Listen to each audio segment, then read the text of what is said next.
Good morning, students. In the last class, we were discussing about the topic that is regulation of circulation. We have completed the regulation of circulation.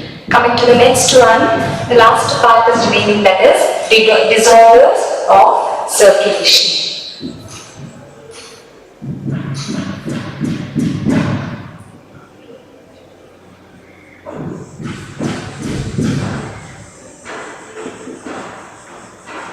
We have disorders of circulation.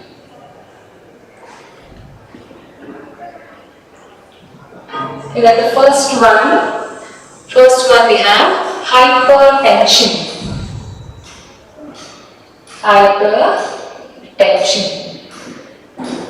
What is this hypertension or high BP? We say hypertension or high BP. This is mainly caused due to the pressure, the blood pressure. Generally, we have two pressures here. One is diastolic pressure,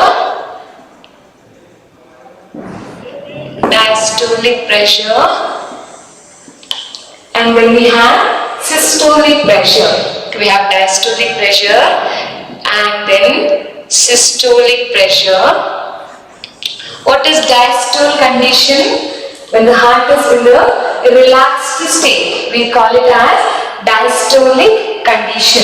Right? That is, when the heart is in the relaxed state, the pressure inside during the diastolic condition, we call it as diastolic pressure. And when the heart contracts, when the heart completely contracts, we call it as systole. And during the contraction of ventricles or the chambers of heart, the pressure exerted, we call it as systolic pressure. Generally, during the relaxed condition, the pressure exerted, that is diastolic pressure, will be measured. It is 80 mmHg.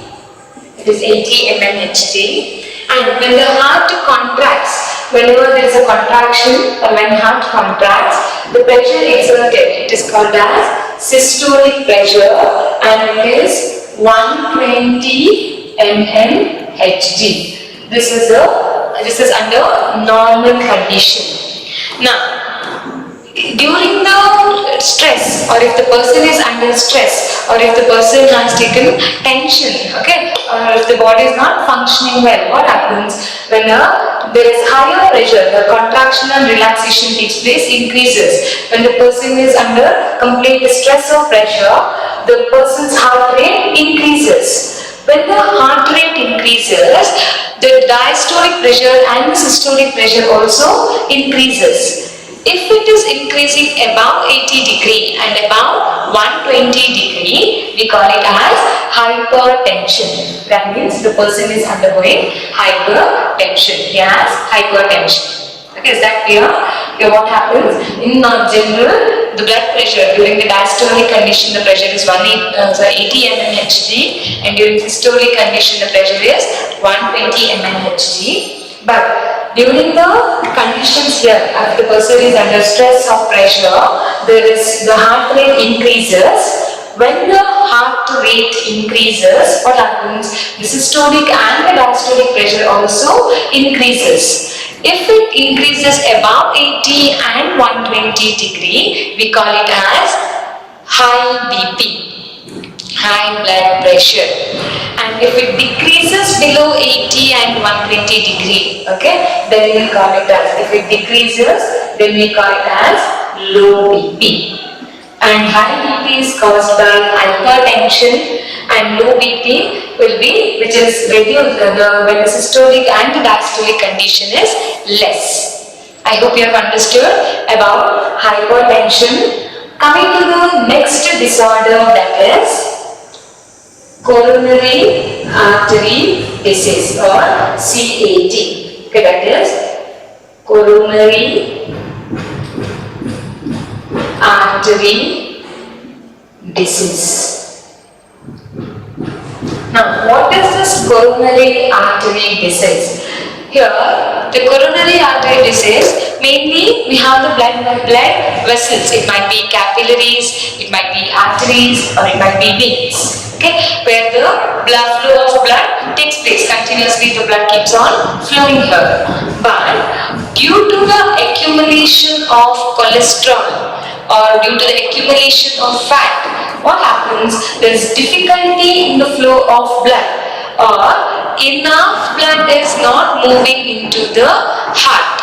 Normally, the heart is to receive the enough amount of blood, but due to the accumulation of the calcium or due to the accumulation of fat, we have low density fat that is generally accumulated in the heart vessels. Due to the accumulation, the enough blood is not moving to the heart. Okay, when the enough blood do not reach the heart, then it might lead to cardiac arrest. What happens? In simple, we can say it as heart attack. Okay, in simple, it is nothing but heart attack. When the person feels this heart attack, or when the person is subjected to heart attack, when the blood vessels are blocked. Generally we say the person had a minor heart attack. That means the blood vessels were blocked. Okay, we call it as heart attack or cardiac arrest. Okay, that is mainly caused due to the accumulation of fat or deposition of calcium or accumulation of the cholesterol. Okay, that leads to coronary artery disease. The enough amount, due to this blockage, the enough amount of blood do not reach the heart, where the heart will undergo cardiac arrest or heart attack by the shortage of blood. Coming to the next disorder, if I am clear with this, coming to the next disorder, that is angina pectoris. Angina pectoris. It is nothing but acute chest pain. It causes the acute chest pain. What is this acute chest pain? How it causes acute chest pain? Here mainly due to the shortage of oxygen. Due to the shortage of oxygen, if the amount of oxygen produces less, okay, or the amount of oxygen that is transmitted is less to the heart, what happens? There is congestion in the lungs. Okay, the lungs get congested. There is tightness in the lungs. When the lungs are congested, there is difficulty for the heart to pump. That leads to acute chest pain. Okay, that means it leads to a severe chest pain. The person will have feeling of breathlessness. Okay, the person has feeling of breathlessness and an acute chest pain. It is called as angina pectoris. Okay, angina is a disease related to the heart that is mainly caused. When it is caused, it is mainly caused when there is no enough oxygen reaching the heart. ಬೇಕಾದಷ್ಟು oxygen heartiಗೆ reach ಆಗದೇ ಇದ್ದಾಗ, when enough oxygen do not reach the heart cannot function normally. What happens? In the chest region, there is a congestion of the lungs, and due to that, the heart cannot pump properly. That leads to the acute chest pain. That is nothing but angina pectoris. Okay, that is acute chest pain caused by the congestion of lungs. Coming to the last one, that is heart failure due to the insufficient inability of the heart to function, or the cardiac muscles. By weakening of cardiac muscles, the heart cannot beat properly, or the function of heart reduces. When the heart is not functioning, or if the heart is not pumping the blood, what happens? That leads to heart failure, or the person's heart becomes weak and is not capable of functioning. Person's heart, it is not very strong enough to pump the blood. What happens? In the ventricles, we all know there will be vigorous contraction. Due to that vigorous contraction, the blood is pumped out. Here, in case of heart failure, the heart is not having enough strength. The heart has become weak. The heart is not capable of pumping the blood. Okay, that is called as heart failure. Okay, this is about the disorders, where we have studied about the 4 main disorders which is mentioned in your NCERT, that is hypertension, Hypertension is caused mainly because of stress. If the person is under pressure or stress, that leads to hypertension. We have two pressure. One is diastolic pressure and then we have systolic pressure. And the diastolic pressure is generally 80 mmHg and systolic pressure is generally 120 mmHg. If it is above this pressure, diastolic and systolic pressure, it is called as high BP or it caused by hypertension. If it is below that, and if it is below this diastolic and systolic pressure, we say low BP. Then we have coronary artery disease. This disease is mainly caused by the accumulation of fat or by the accumulation of calcium or the cholesterol that is getting deposited in the blood vessels. And if the enough blood is not transmitted to the heart, then we call it as coronary artery disease. Then we have angina pectoris. That is due to the insufficient oxygen supply to the heart. When there is no insufficient oxygen that is supplied to the lungs get congested, the beating of heart becomes difficult, the person can feel acute chest pain due to the congestion of lungs. And that chest pain, acute chest pain, we call it as angina pectoris. And it is very, very important and repeatedly asked, angina pectoris. And then last we have heart failure. It is the incapability of the heart to pump the blood. Heart is not capable of pumping the blood, that leads to heart failure. Here we complete with the chapter body fluids and circulation, where under this chapter, that is body fluids and circulation, we have studied about body fluids, that is we have studied about the blood. Under blood we have studied about the plasma and the formed elements. We have studied what is plasma and their composition. Then we have studied formed elements, we have studied erythrocytes, we have studied leukocytes. Under leukocytes we have studied about granulocytes and agranulocytes. And under granulocytes we have studied about we have studied about eosinophils, basophils and neutrophils. And under agranulocyte, we have studied about lymphocytes and the monocytes. Then we are studying in detail about platelets, how they are formed by megakaryocytes, they are formed by fragmentation that we have studied. Then we have studied about the ABO blood grouping. We have studied about the antigen, we have studied about the antibody and how the blood group is detected. Then we have studied about the RH factor. Under RH factor, we have studied what is the conditions or what are the problems that are caused using transfusion or during pregnancy. In case of second pregnancy, if the mother is RH negative, the baby will be having erythroblastosis vittalis, okay, or hemolytic disease. We have studied about that. Then we have studied about the coagulation of blood, the series of reaction that is taking place during the blood coagulation. We have studied that and we have studied about lymph. Coming to circulation part, we have studied about the structure of heart, we have studied cardiac cycle, double circulation, regulation and disorder. If you want me to repeat any of this topic, you can add it in the comment section. I'll read it out and then I'll repeat. If not, we'll start with a new chapter. Please do reply whether I have to repeat any topic or no. If no, please do reply as no.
Okay. If no, coming to the new chapter, under human physiology, we have completed with digestion and absorption, we have completed with breathing and exchange of gases, and body fluids and circulation, and excretion is going on. And coming to the last part, okay, neural control and coordination will be there, and locomotion and movement will be there later. Coming to the last chapter, we have chemical coordination and integration. Okay. Under this chapter, we will be studying about the endocrine glands. Okay, we are in detail to study how the chemical control, the chemical coordination takes place in the body, or how the chemicals released by our endocrine system will be functioning in our body, or how are they responsible for maintaining the body function or physiological function, the body function. That will be studied under chemical coordination and integration. Under this chapter, chemical coordination and integration, will be studying about the endocrine system of the body. What are we studying here? We are studying about the endocrine system. We know what are this endocrine system? There are different types of systems like exocrine, endocrine, and the nervous system, exocrine system, endocrine system, heterocrine system. There are a number of systems. Among this, what are this endocrine system? We all know these are the endocrine, they consist of the endocrine glands. They have isolated glands and which secretes the chemical agents called hormones. They secrete the chemical agents called hormones. Okay, what are these? Endocrine system. They are the isolated endocrine glands. That means they are not linked together, grouped together. Okay, they are isolated in the different parts they are present. Okay, endocrine glands. And these endocrine glands, what do they secrete? They secrete a chemical agent or the chemical substance. What is that chemical substance called as? They are called as hormones. Okay, what are we studying here? We are studying about the endocrine system. We all know it secretes hormones, and here we will be studying how exactly the hormones will be functioning. Now, these hormones that are produced by the endocrine system, whether it will act on all the cells, but no, here what happens, these hormones, they only act on the target organ or the target cell. What do? They will be having particular target organ or the target cell. The hormones will be acting on the target organ or the target cell. Okay, I hope I can repeat. In chemical coordination chapter, we will be studying about the endocrine glands, where we know they are isolated glands. It is not that all the endocrine glands do not group into one. It is not grouped in one part and it is functioning. They are the isolated glands and they secrete hormones. And hormones are the chemical agents, and these hormones will be acting on the target organs. Now, coming to the difference here, we have nervous system and the endocrine system. What is the difference between the nervous system and the endocrine system? Coming to the nervous system, they have the particular neurons.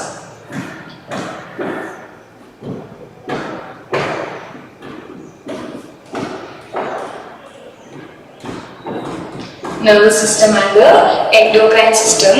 And in the nervous system, it receives and sends the information from the electric impulse. It receives the signal and it sends the signal by electric impulse. Okay, but in case of endocrine gland, it secretes the information in the form of chemicals called hormones. Here, it secretes hormones. Information is sent in the form of hormones. Here, in case of nervous system, there are number of neurons which is attached. The signal is passed along the neurons. That means it reaches the target organ along the neurons. The signal reaches the target organ along the neurons. But in case of endocrine, the chemical agents will be reaching the bloodstream, and in the bloodstream which will be reaching the target organ. This is the simple difference between the nervous system and the endocrine system. Nervous system, where the electric impulse is transmitted, the electric impulse will be passing along the neurons, but here there is secretion of hormones, and that hormones are nothing but the chemical messengers. Am I right? Here, in case of nervous system, the neurons passes the signal along the number of neurons, okay, from up to the target cell. But in case of endocrine, the chemicals that will be released to the bloodstream, from the bloodstream it reaches the target cell. This is a small difference between between the nervous system and the endocrine system. Now let's study which are the types of, what are the types of this system, different types of glands. Okay, we have different types of glands.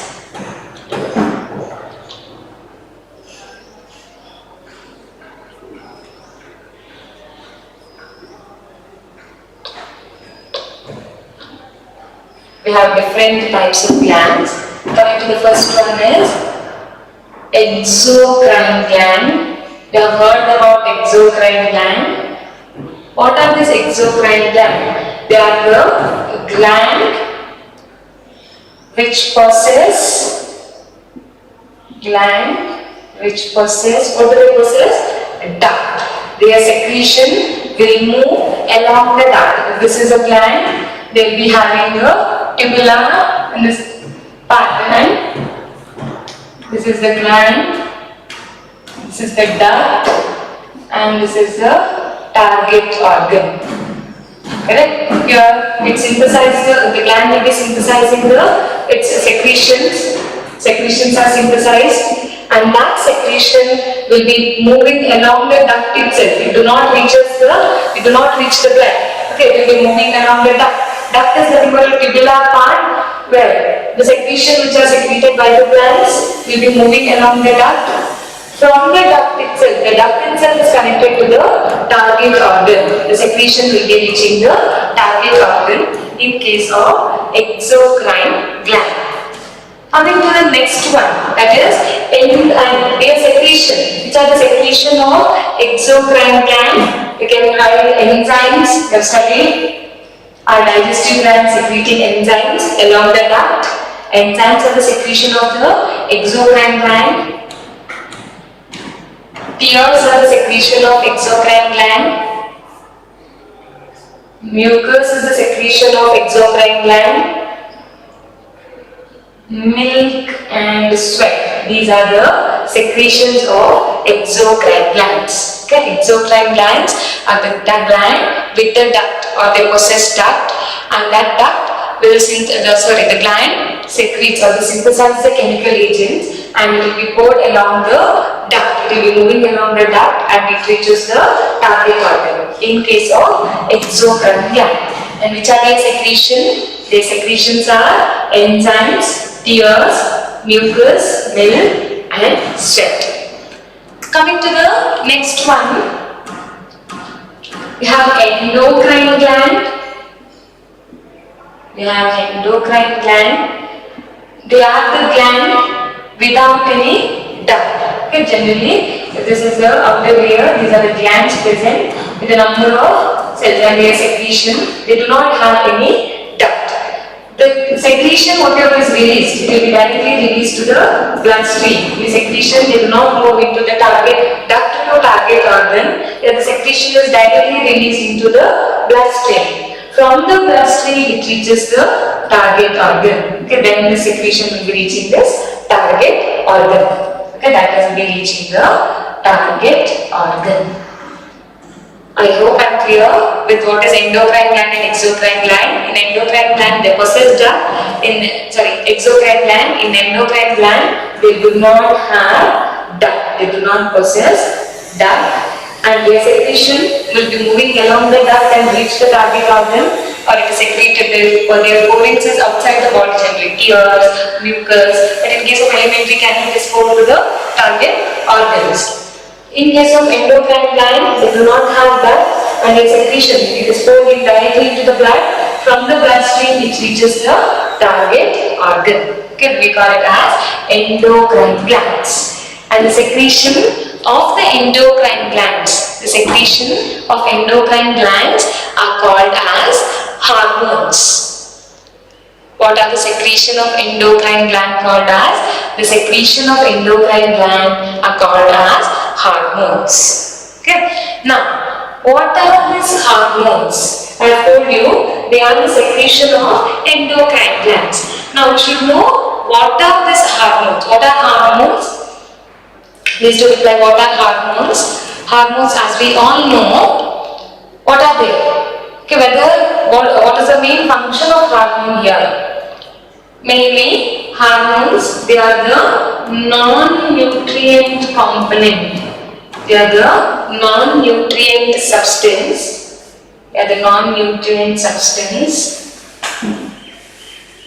Hormones, they are the non-nutrient substance which act as intercellular messengers. What are hormones? They are the non-nutrient substance which act as intercellular messenger produced in trace amount. They are produced in the trace amount. What are hormones? Hormones are the non-nutrient substance. Hormones are the non-nutrient substance. What do they act on? They act as intercellular messenger, and the hormones are produced in the trace amount. Coming to hormones, as I told you, they are non-nutrient. That means they do not provide energy to the body. They are not nutritious. Okay, hormones that are produced, they are not nutritious. Their main function is just to act on the target organ and to make that target organ to function. Okay, that is why we say they are non-nutrient substance. That means they do not provide nutrition. They are not nutritious, or at the same time they do not produce any energy. Okay, that is why we say they are non-nutrient substance. Okay, hormones, they are the non-nutrient substance. That means they are non-nutritious. They do not produce any nutrition, which act as intercellular messenger. It transmits the message from between the cells. Okay, between the cells the signal is transmitted here. Okay, what happens? If within the cell, if the signal is transmitted, we call it as an intracellular messenger. But with here, what happens? Between the cells, the signal has to be transmitted. Okay, that is why we say intercellular messengers. They act as intercellular messenger, and they are produced in a trace amount. What is the meaning of they produce in the trace amount? That means the hormones, they are produced in very, very minute quantity. Okay, very, very small amount. That small amount is more than enough for the functioning. Okay, and these hormones which are produced in the trace amount, they are measured in, since it is produced in a very, very minute quantity, they are measured in nanogram per deciliter. Okay, the hormones, they are measured in, they are produced in a very minute quantity which is measured in nanogram per deciliter. Nanogram per deciliter. Okay, this is about hormones. Okay, I repeat, hormones, they are the non-nutrient substance which acts as intercellular messenger, and they are produced in the trace amount. That means they are produced in a very minute quantity, and that is measured in nanogram per deciliter. Okay, now hormones, can I call hormones as chemical messenger? Yes, because they are the one which carries the message from the endocrine gland to the target organ. Okay, hormones carry the message from the endocrine gland to the target organ.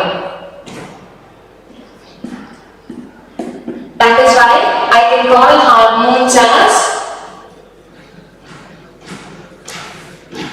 call hormones as chemical messengers. Hormones are chemical messengers. In some simple hormones, I can call it as chemical messenger. Okay. Now, these hormones, based on their secretion, how it is secreted or how it acts on target cell, we have different secretions. Coming to the first one, that is endocrine secretion. Okay, there we call it as the secretions are endocrine secretion. I am speaking about different types of secretions. Different type of secretion, where first one is endocrine secretion. The target organ, when the endocrine system will be secreting hormone, it secretes hormone.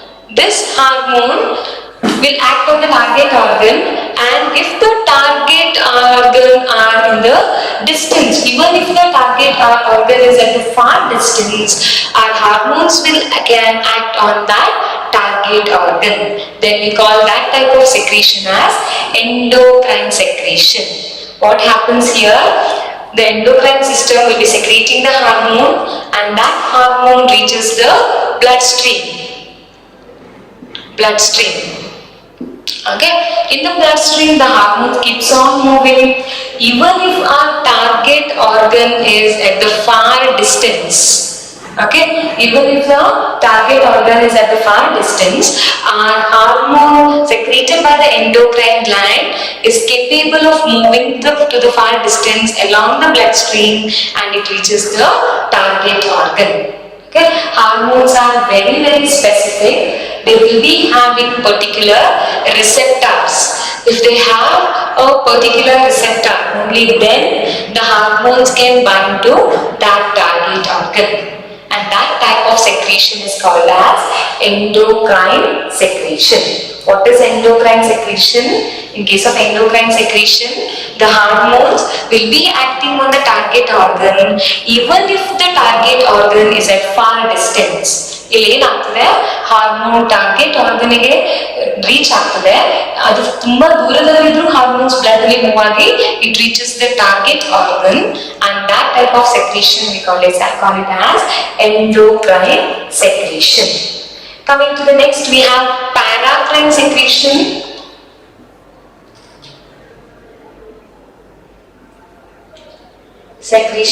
Here the chemical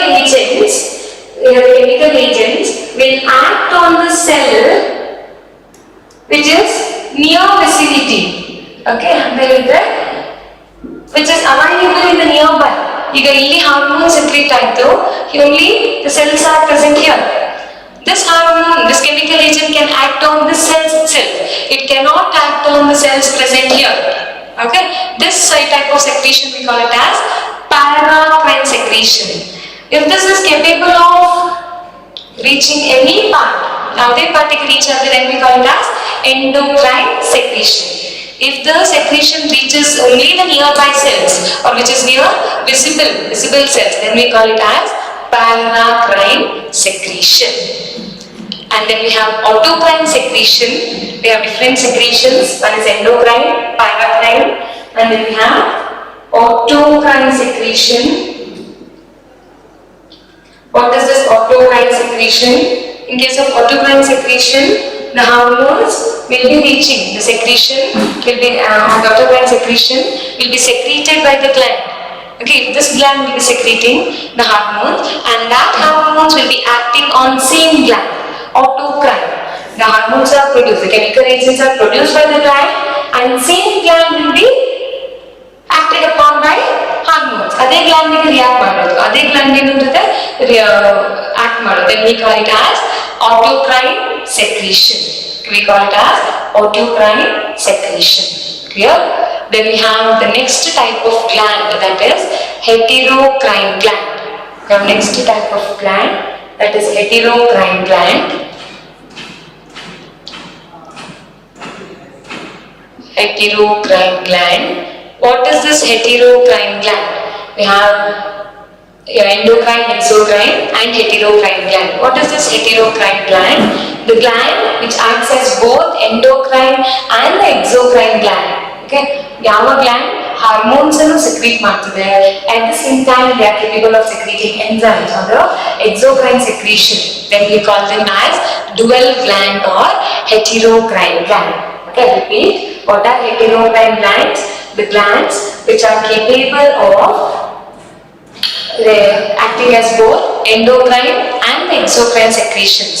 Okay, endocrine secretion kuda ಮಾಡ್ತದೆ, exocrine secretion, which is capable of acting as both endocrine and exocrine secretion. We call it as heterocrine gland. Okay, we call it as heterocrine gland. Okay, then we complete with the types of gland. Now in detail, let's study about human endocrine system. Okay, if I'm clear with this, if you want me to repeat any part from this, you can send a message, or else I'll start with the topic that is human endocrine system.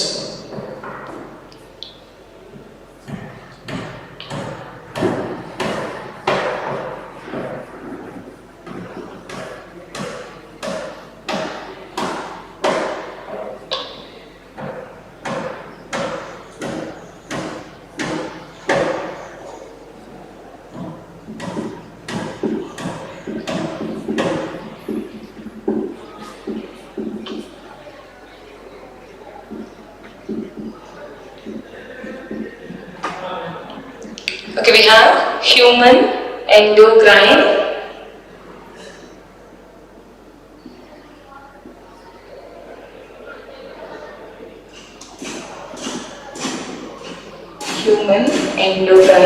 system. And a human endocrine system, we know these are the endocrine system, they produce hormones, and then hormones will be acting on, they act on the target organ, and that is how it functions. Okay, in our body we have the endocrine glands. Okay, different endocrine glands together we form the endocrine system. Now which are the endocrine glands, human endocrine glands present? We have different endocrine glands, that is hypothalamus,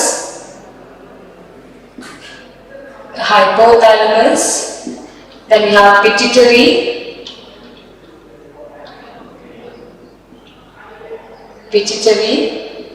we have pineal gland,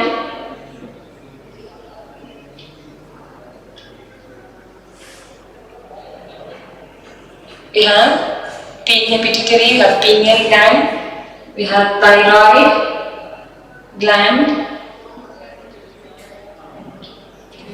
parathyroid gland, we have thymus, and then adrenal gland. These are purely endocrine glands. Okay, which are the pure endocrine, complete endocrine glands? That is hypothalamus, pituitary gland, pineal gland, thyroid gland, parathyroid, thymus, and adrenal gland. These are the complete or the pure endocrine glands. Then we have partial endocrine glands, gonads. In case of male, it is testis. In case of female, it is ovary. Gonads, they are the partial endocrine gland. Then we have kidney, liver, pancreas, and wall of alimentary canal. Okay, these are the partially endocrine system, that is, they produce hormones. Okay, they are also capable of synthesizing hormones. That is why we call it as partial endocrine system. We have gonads. In case of male, they have testes. In case of female, they have ovary. And along with that, the kidney, liver, pancreas, and the wall of alimentary canal.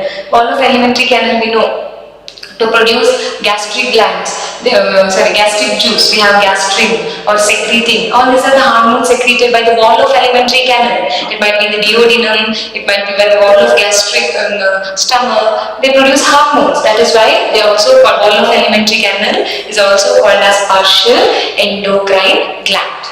Okay. Okay, I repeat, these are the endocrine gland. Together we form endocrine system. Which are the endocrine gland?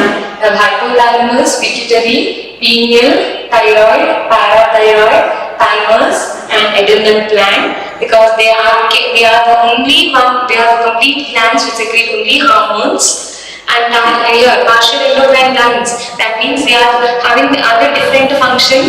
Along with that, they also are capable of synthesizing hormones like gonads, kidney, liver, pancreas, and wall of alimentary canal. Now we have to study one by one what is the function of hypothalamus, or what type of hormones it releases, what is pituitary, what is pineal gland. Okay, in detail we will be studying one by one.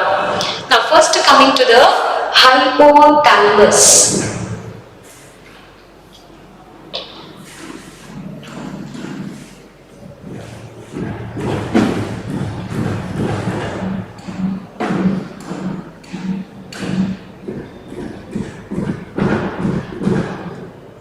First coming to the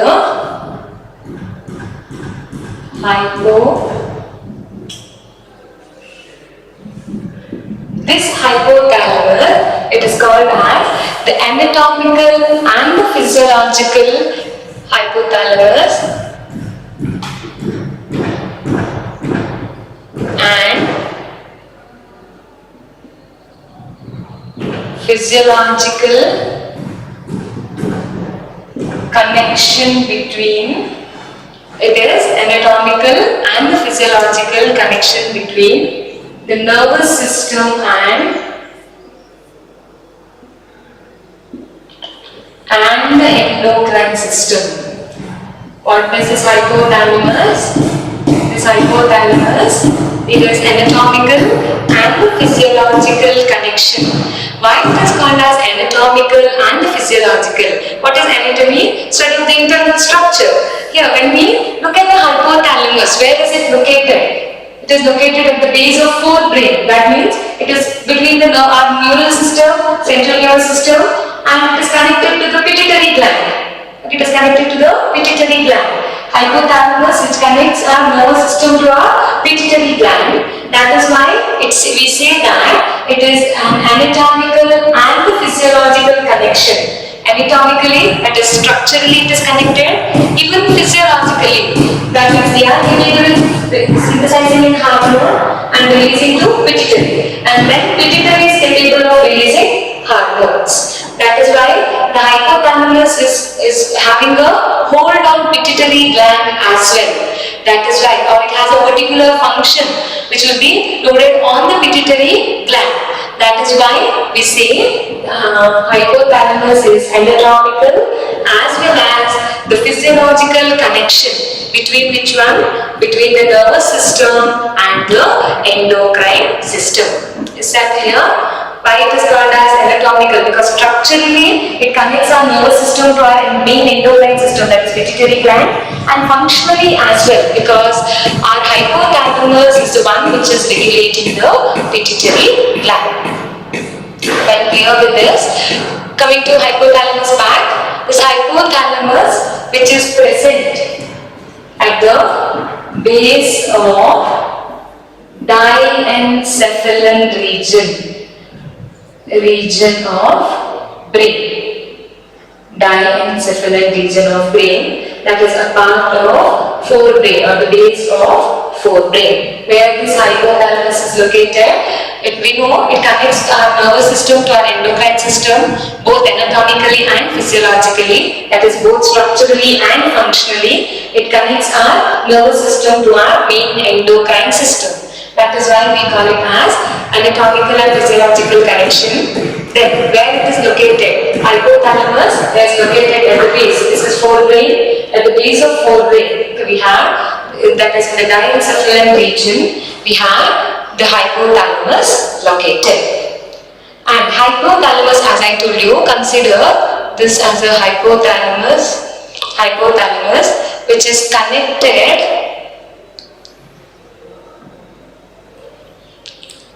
This is a pituitary gland. Pituitary gland. This is a pituitary gland. This is hypothalamus. We know this hypothalamus, which is connecting to our endocrine gland, mainly the pituitary gland. Why we say mainly pituitary gland? Because this is the one which regulates rest of the endocrine gland. With the endocrine gland control the pituitary gland. If pituitary gland control that is hypothalamus. Clear? And that is why we say hypothalamus, which is connecting our nervous system to our endocrine system. And this where it is located? It is located in the base of forebrain, that is in the diencephalon region. This hypothalamus, it is connected to a pituitary gland by the stalk. Stalk structure. It is called as infundibulum. The hypothalamus is connected to pituitary gland by a stalk called as infundibulum. It is called as infundibulum. Is this clear? Hypothalamus, which is connecting our nervous system, our central nervous brain, to our pituitary gland. That is why we say connecting in between the nervous system and endocrine gland. And this hypothalamus has to be connected to the endocrine gland. It is connected to a pituitary gland by a stalk called as infundibulum. If I am clear with this, the hypothalamus, it is made up of specialized cells called as neurosecretory cells. What are they made up of? They are made up of specialized cells called as neurosecretory cells. Hypothalamus, which is made up of neurosecretory cells. Why they are called as neurosecretory cells? Because they are capable of synthesizing hormone and they secrete the hormones. They synthesize and secrete the hormones. That is why they are called as neurosecretory cells. And these neurosecretory cells are also called as nuclei. They are also called as nuclei. The neurosecretory cells are also called as nuclei. The neurosecretory cells are also called as nuclei. Now, these nuclei, they secrete hormones along the neurons. Okay, along the neurons. Is this clear? The hypothalamus consists of the specialized cells called as neurosecretory cells, or they are called as nuclei, and they are capable of secreting hormones. Now, what type of hormones are secreted by this neurosecretory cells? Other part we will discuss later. But first, we are just speaking about hypothalamus. Now, I have just told we have hypothalamus, which is connected to pituitary by infundibulum, and I have spoken about the hypothalamus, where the hypothalamus is made up of neurosecretory cells, or they are also called as nuclei, and that nuclei is capable of secreting hormones. Now, coming back to hormones. There are mainly two types of hormones secreted. I have not told two hormones. Here the hypothalamus, the neurosecretory cells, they are capable of secreting total two types of hormone. One is releasing hormone. Releasing hormone. There are total 9 types of releasing hormone that we will discuss in the neat part, but just for now time being, remember hypothalamus, the neurosecretory cells, they have releasing hormone and they have inhibiting hormone. Inhibiting hormone, releasing hormone and inhibiting hormone. Okay, the hormone secreted by the neurosecretory cells, there are two types. One is releasing hormone. There are especially 9 types of releasing hormones, and then we have the inhibiting hormones. Now, coming to the part that is releasing hormone. I will give you an example on releasing hormone. Releasing hormone. Example for releasing hormone. The hypothalamus, the neurosecretory cell of hypothalamus, secretes a hormone called as gonadotropin releasing hormone. Okay, GnRH, they are nothing but gonadotropin releasing hormone. What does this gonadotropin releasing hormone do?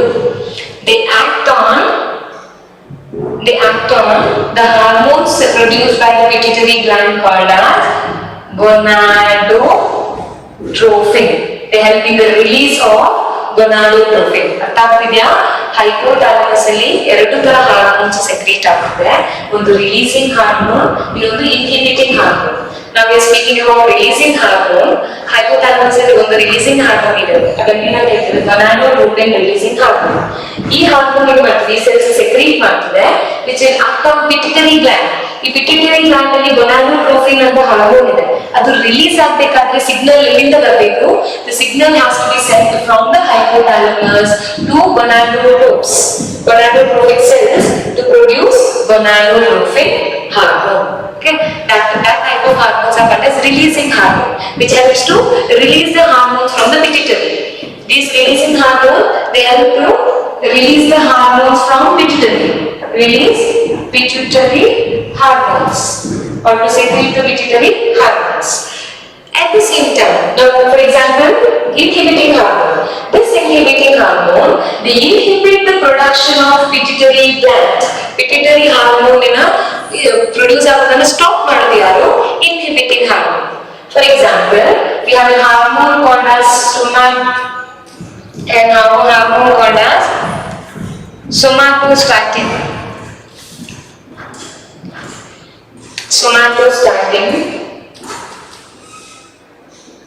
This somatostatin will inhibit growth hormone secreted by pituitary gland. What do? They inhibit the secretion, they inhibit the growth hormone produced by the pituitary gland. ಅರ್ಥಾಗ್ತಿದೆ? ಈ pituitary gland growth hormone secrete ಮಾಡ್ತದೆ. ಈ growth hormone ಅನ್ನು stop ಮಾಡೋದು somatostatin. ಆ somatostatin ಎಲ್ಲಿಂದ release ಆಯ್ತು? From the hypothalamus. If something has to be released by the pituitary also, the hypothalamus has to send releasing hormone. If something has to be stopped, again the message has to be sent by the hypothalamus to inhibit, or the action to inhibit the action. Is it clear? In the hypothalamus, it secretes two types of hormones, and is releasing hormone and one more is inhibiting. Now, pituitary gland ಅನ್ನು regulate ಮಾಡೋದು ಯಾವುದು? Hypothalamus.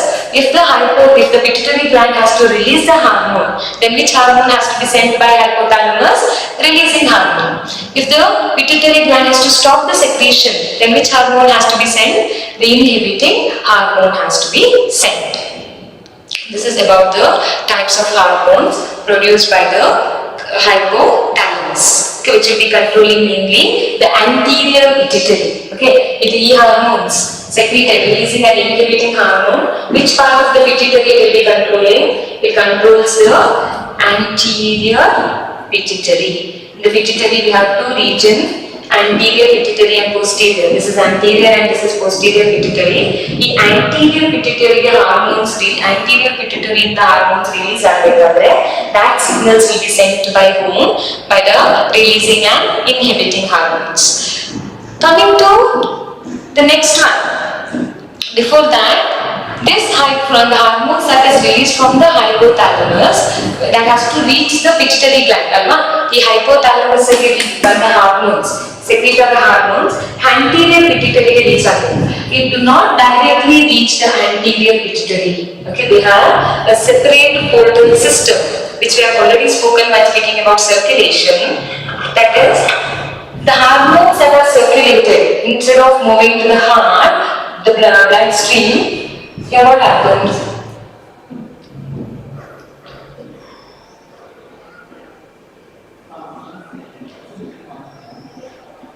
Okay, they'll be having, this is anterior pituitary,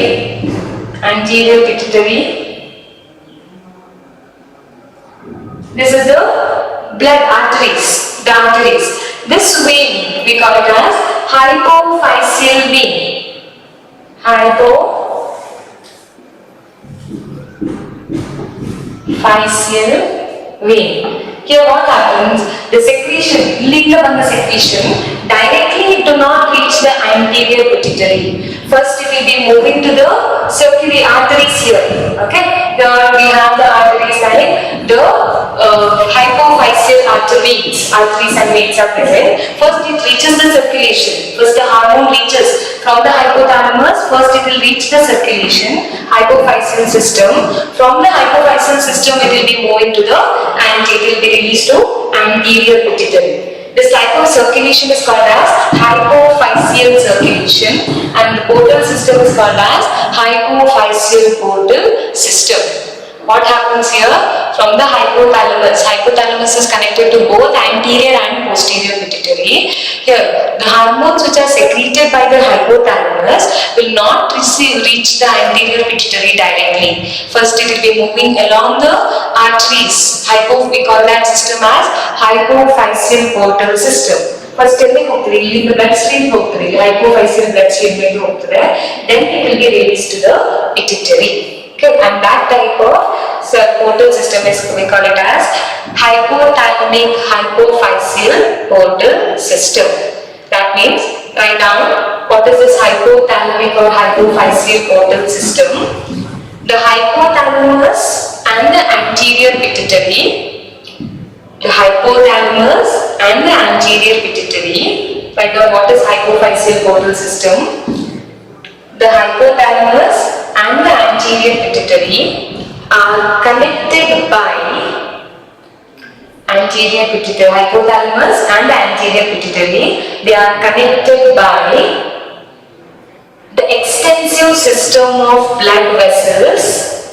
The extensive, like this, extensive system of blood vessels.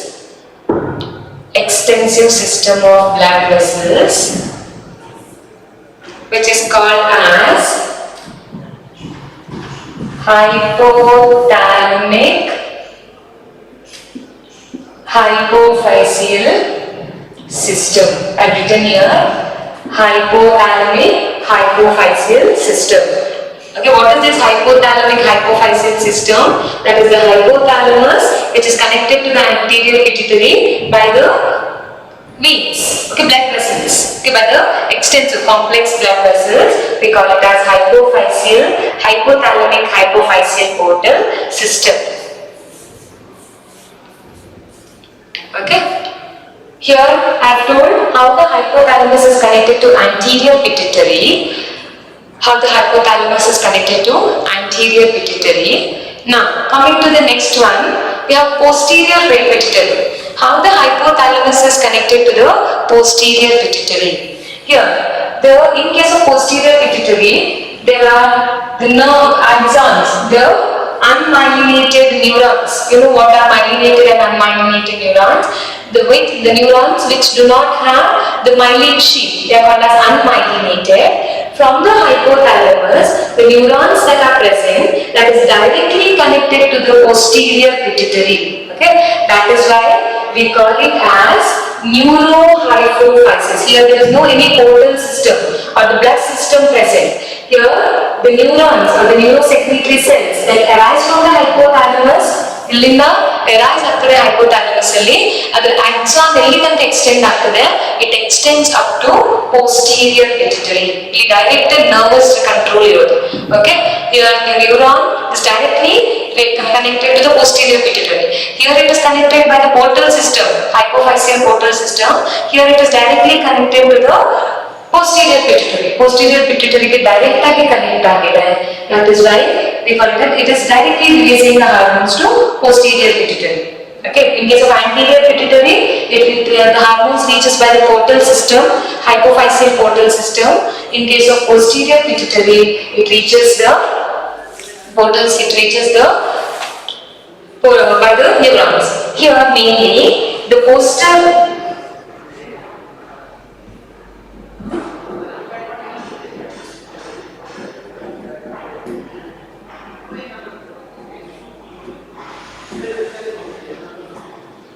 Okay, the neural cells which arise from the hypothalamus and end by two main nerve cells, nuclei here, they are called as supraoptic and paraventricular nuclei. Okay, what happens? any region in the hypothalamus, there are two nuclei mainly. There are mainly two nuclei. One is called as